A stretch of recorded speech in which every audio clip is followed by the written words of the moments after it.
Hey, we're once again in the middle of Parak Yud Tet. We've been discussing the midah of Avas Hashem, and within the broad parak of Hasidus. So when it comes to Avas Hashem, discussing different components of Avas Hashem, and previously the first component that we discussed last time was Dvekas. The last two times I believe was Dvekas, clinging to Hashem. So now we're discussing the second component. So Habez, Hu HaSimcha. Now this certainly, you were to pull someone on the street, says, what's a component of Avat Hashem? You would say Simcha, right? Avat and Simcha they're not the same thing, of course. They're not synonymous, but they certainly seem to go, one would think, hand in hand, and correctly so. But it says, V'hu Ikar Gadol B'midah. This is something extremely important when it comes to serving Hashem, to be b'simcha. I apologize to go on a tangent so early, but I know that when it came to, let's say, what's referred to as the Neo-Hasidus movement, the fact that people now, over the last decade, let's say, 2 decades almost, have been getting much more into learning Hasidus. Part of that has come from, I've heard in like an interview with Moshe Tzvi, that part of that has come from the fact that Hasidus is very optimistic, and it very much highlights connecting to Hashem, having a relationship with Hashem, being the simcha in your midst, in the mitzvahs you do, and in your avoda.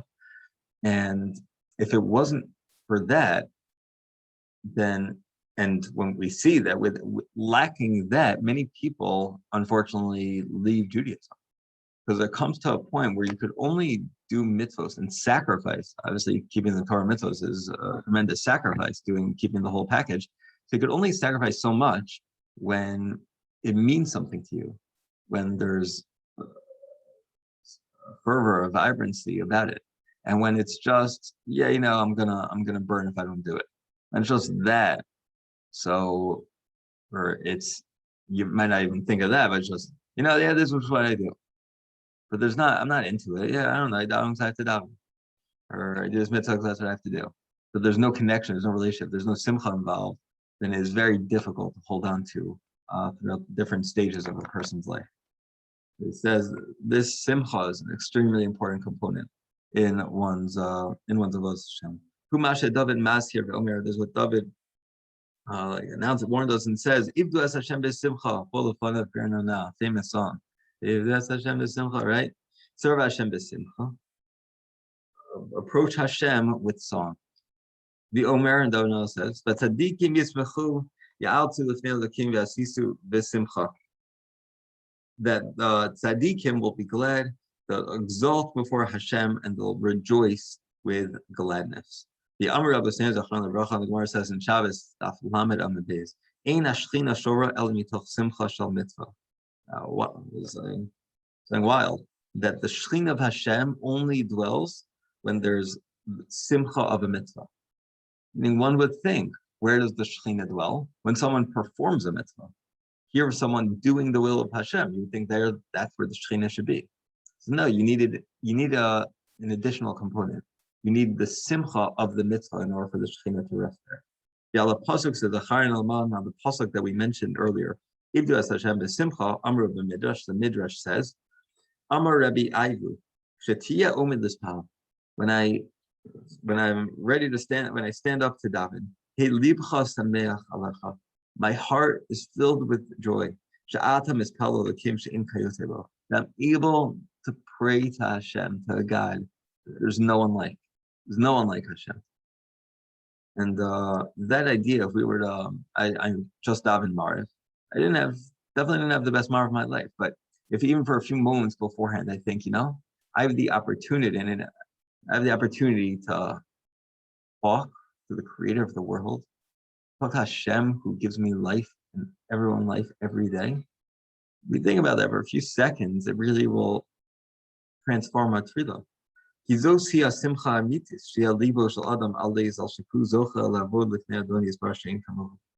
that's the real simcha in a person's heart, that a person can merit to be able to approach Hashem, our master, that there's no one like.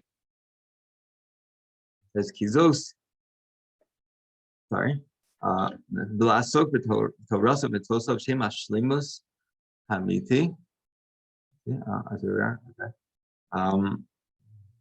And to be engaged in the Torah of Hashem and be oseg in Hashem's mitzvos, that is the complete, that's our completeness. I mean, that's what makes a person whole in terms of a person's avodah.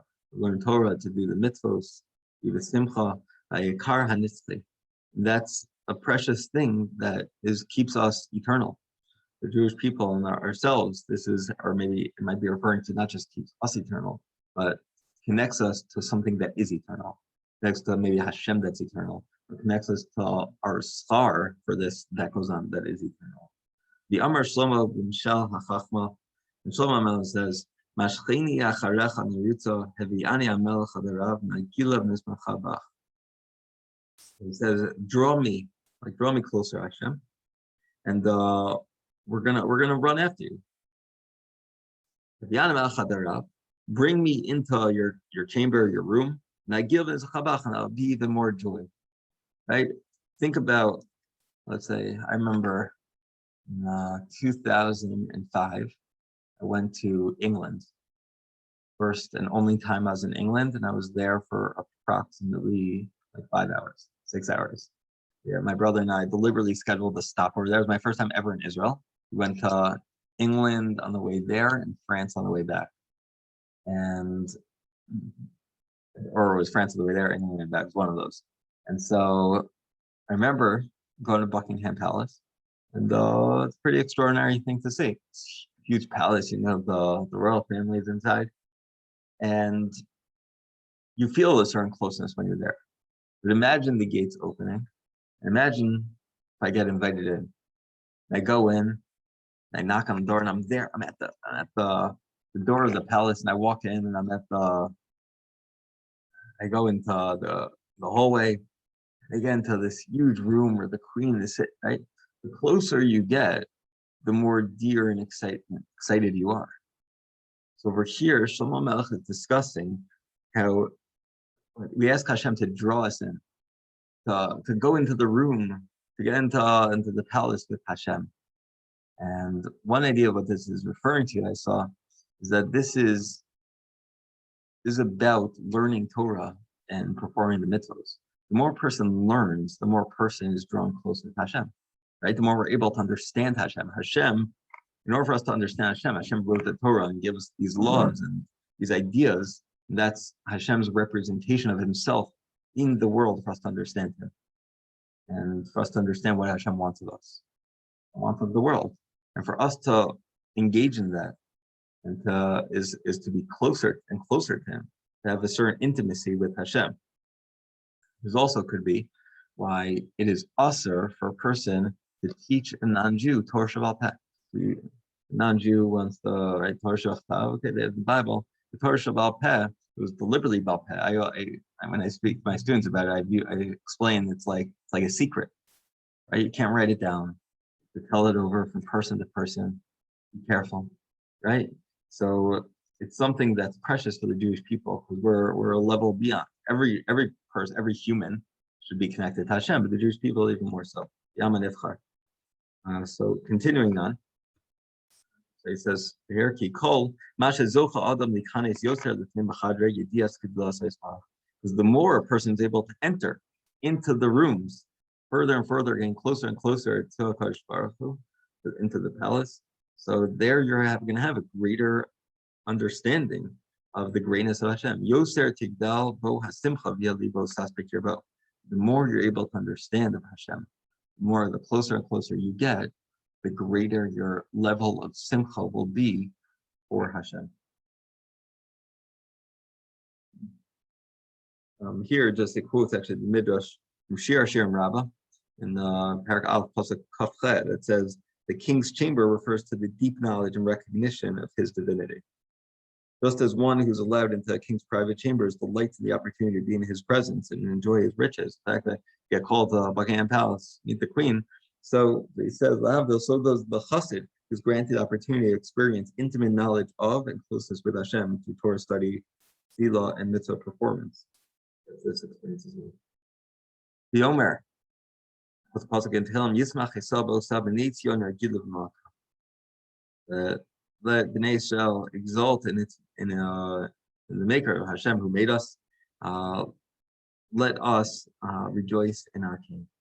David, Bar Gia El Hamayla Zos Shiur Gadol, and David who reached this high level himself. Almar, he says, Yarav Alav Sicha Enochi Esmach Hashem. David says, may my words be sweet to him. Let me rejoice in Hashem. The Amar, the Avoa El Mizbach Elokim, El Kel Simchat Gili V'Cha B'Kinor Elokim Elokai. I'm going to approach Hashem, the Mizbeach, the altar of Hashem, and I'm going to play my harp for Hashem.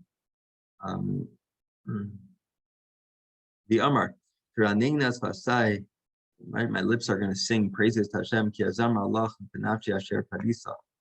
And I'm going to sing, and my soul's going to praise him. My soul's going to be redeemed. That he says, is the more that the simcha is within us, what he's going to say right now is that it stems from us. It stems from our desire, right? It's desire and heart, right? I know Ellie's a coach. Ellie's very into sports, right? And when it comes to assessing a player, it's not just their athletic ability, but it's their drive and determination. Almost even more so than their athletic ability. When someone has the determination, then they're willing to work harder and harder to improve. So over here, it says, more the simcha is going to grow within you.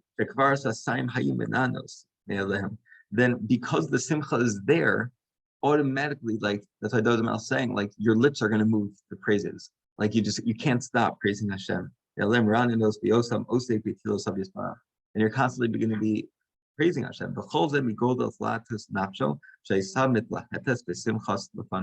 Because your heart is just so enthused with fervor for the excitement of Hashem, Hashem's Torah and mitzvot.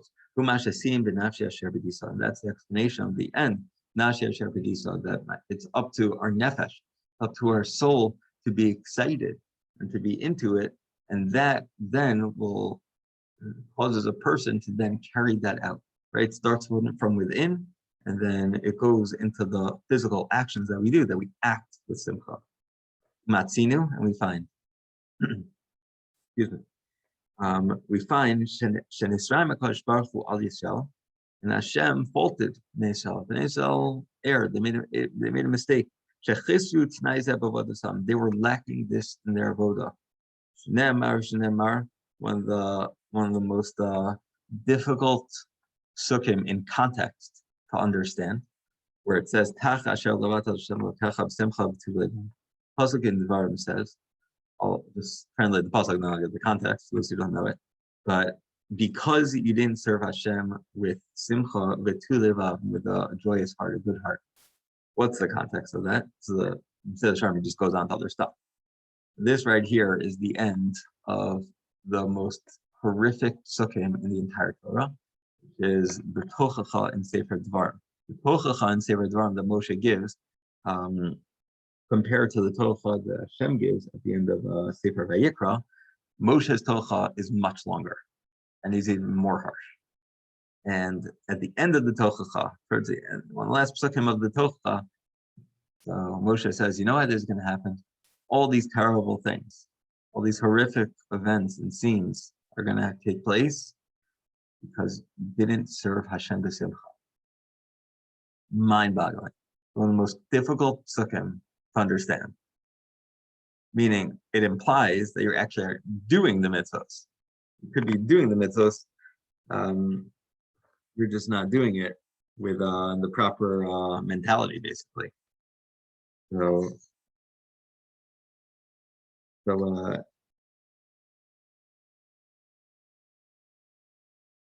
you see?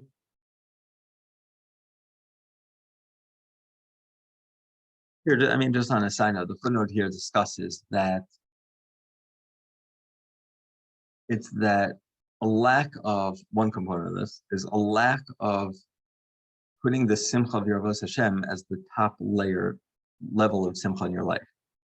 That if you gain simcha from other things, you gain simcha from enjoying a good meal, watching a good show, watching or playing a good game, and then here's your Hashem, and I'm not talking simcha. That's a terrible thing, right? Obviously, there are challenges to simcha. I'm certainly not saying I'm always with simcha, but it is certainly something important to work on. And Hakadosh Baruch Hu, Moshe Rabbeinu, Hashem highlights that himself, saying that this stuff is going to happen because you don't serve Hashem with simcha. But it's certainly an extremely important thing. David HaMelech, when it came to the donations of the Beis Hamikdash, David tremendously wanted to build the Beis Hamikdash, but unfortunately he wasn't a zocha because of the blood that he spilled on his hand because he was a soldier. But he was able to observe that when they were donating the material for the Beis Hamikdash, he saw they got to this level. They reached this stage and this point of simcha. So Hashem really was simcha. So it says, "Hispal layam shetiskayim hamida tova b'hem v'lo sasur." David davened to Hashem that they stay at this level. Whom Masha Kasav, as a pasuk in Divrei Yom says, "Yata amcha," now my nation, and po, the way you are now. Ra'iti b'simcha is nadevlach. I see you when you're state of simcha. It's nadevlach to give your donations, your voluntary offerings to Hashem. Hashem Elokei Avraham Yitzchak v'Yisrael. Hashem, the God of Avraham, Yitzchak, and Yaakov. Avoseinu shamra zos leolam. Hashem, keep this in their hearts. Keep this for them, for going forward, basically. It is certainly an extremely important thing. And so that right there is the anaf, the branch of simcha. Now we get to the third. Anaf hashlishi hu akina. Not in terms of jealousy, although one could in a certain sense understand this as jealousy, but it's kind of like like the concept here of kina is standing up for Hashem's kavod at all costs and doing whatever you can. The most famous case he's going to discuss shortly is the story of Pinchas, where Zimri, one of the heads of the tribe of Rabbi Shimon,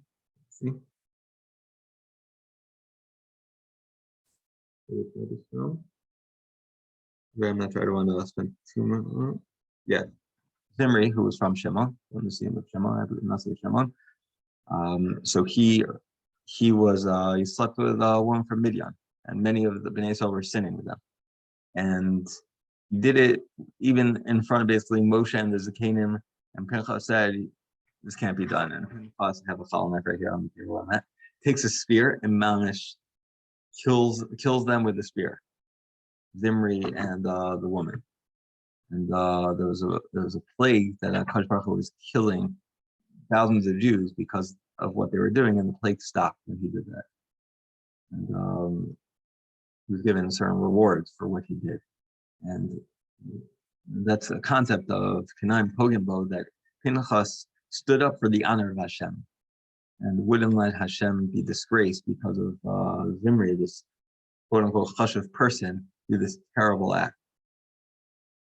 Well, let's see. So naf hashishi okina. Adam mikana l'shem kacho. A person here, let's see the way it defines it. A person will be zealous, okay? Zealous for the sake of Hashem. Sones misana, that a person will hate those who hate Hashem.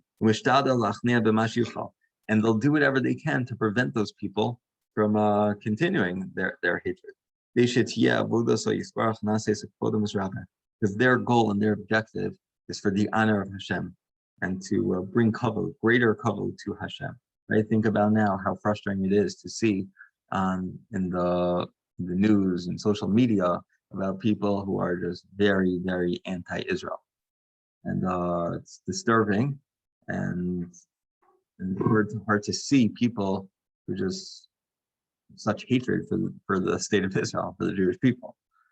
And kind of like what this would say, like in a certain sense, like stand up for what's right, in a certain sense. Humash Amar David Shalom David Melech says, Halom Sanecha Hashem Usnei V'Skomemecha Es Kotat Tachli Sinas Sinesim V'Gomer. Hashem, that David Melech says, those who hate you, Hashem, I hate them, and I'll fight with anyone who like stands up to go against you. And he said, with the utmost hatred and mamish hatred. Okay, so pretty intense stuff. The Eliyahu Amar, and Eliyahu says, this is the famous showdown with the Nevi'ei Baal. Kano kinis v'Hashem l'kitzach. Meaning, I'm gonna stand up for Hashem, for what's right, for my God. And we see the merit and the reward that was given for standing up to HaKadosh Baruch Hu. The pasuk says this right now. This pasuk is by Pinchas when he killed Zimri. So it says because he took vengeance for Hashem, he atoned for Bnei Yisrael. And Bnei Yisrael were officially, let's say, cleansed of that plague that was ravaging them from that point when Pinchas stood up for the honor of Hashem.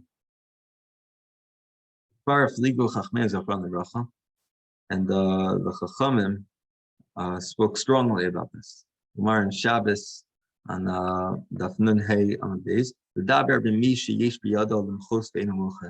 speak harshly, very strongly about a person who has the ability to stand up to someone and doesn't do so.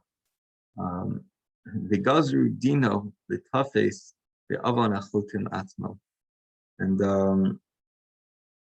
And they decreed basically that if you see someone doing something against Hashem and you don't stand up for them, you are guilty of that sin that they're doing.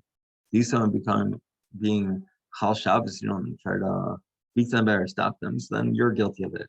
Obviously, each situation is different. Every situation is unique.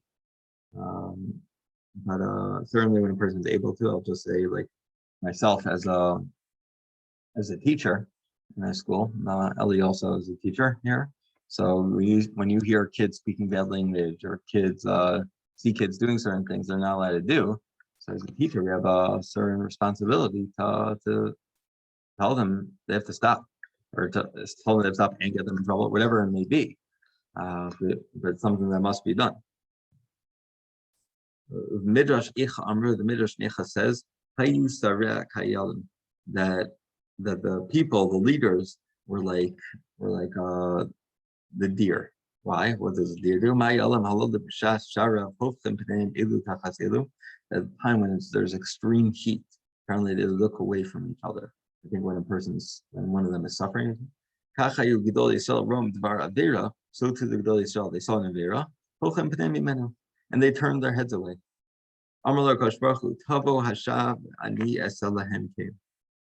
That the time is going to come when I, Hashem, am going to look away from you.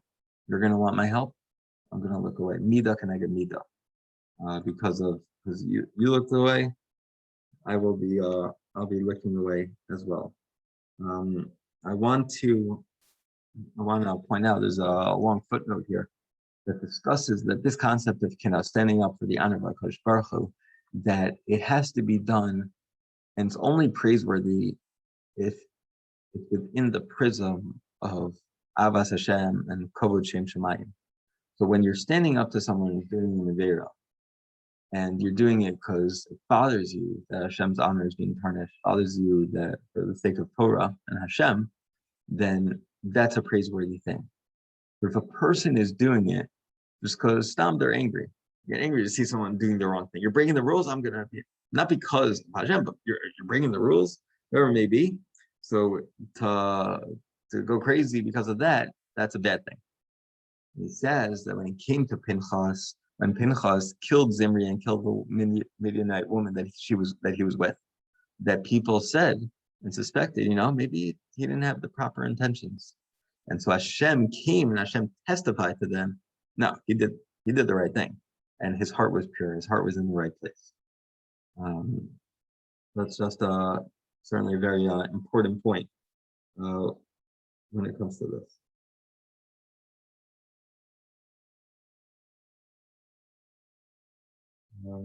Yeah, and then another important good side note is that it quotes the Or Gedaliah, Gedalia Shor, or Avram Shor, it's his father. So Gedalia Shor says that this is the difference between Noach and Avram, and the Noach is referred to as May Noach, the waters of Noach, as the flood referred to as May Noach, because in a certain sense, Noach is to blame, because Noah flowed the generation that was terrible. Noah never really davened for them. He never didn't really do much to try to get them to change. While in contrast, he says, or Eliyahu says that Abraham is called what? Av Hamon Goyim, the father of the multitude of nations. Why not? He should just be the father of the Jews. Why the multitude of nations? Because what did he do? He davened for everyone. Davened for the people of stone, for the wicked people to be saved. Avram stood up and tried whatever he could to care for others, while Noach, and for Hashem certainly, and Noach says kind of did the opposite.